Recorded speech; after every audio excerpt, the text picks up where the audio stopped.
वैसे इस समय पूरी दुनिया में एक ही सवाल पर चर्चा हो रही है, वो ये कि आखिर ईरान का युद्ध कब खत्म होगा।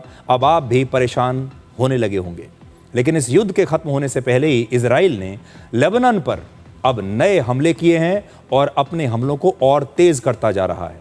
इजराइल ने 26 मई को लेबनान पर 120 से ज्यादा हवाई हमले किए और यह सिर्फ एक दिन में पिछले कई हफ्तों का सबसे बड़ा हमला है।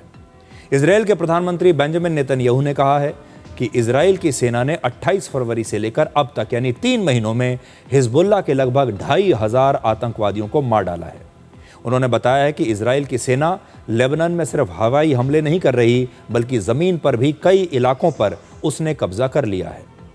इजराइल लेबनान की सीमा के अंदर 5 से 10 किलोमीटर के इलाके को उसने चिन्हित कर लिया है, जहां से हिजबुल्लाह इजराइल के शहरों पर लगातार हमले कर रहा है और अब इजराइल की सेना इसी इलाके को खाली कराकर इस इलाके पर अपना कब्जा कर रही है।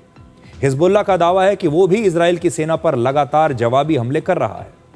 लेबनान के मुताबिक इजराइल के हमलों में अब तक लगभग 3200 लोग मारे जा चुके हैं और 10,000 लोग घायल हुए हैं।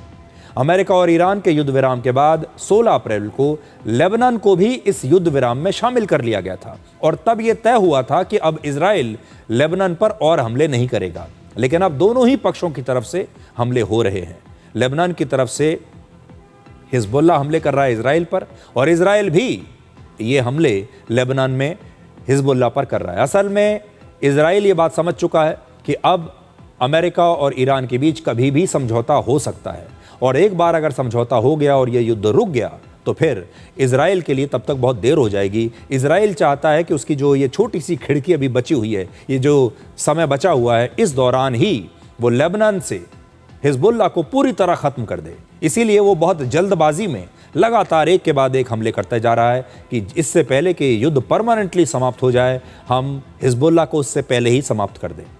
लेबनान इजराइल की सीमा पर मौजूद एक देश है और हिजबुल्लाह लेबनान से ही ऑपरेट करता है और इसीलिए इजराइल लगातार लेबनान पर हमले कर रहा है।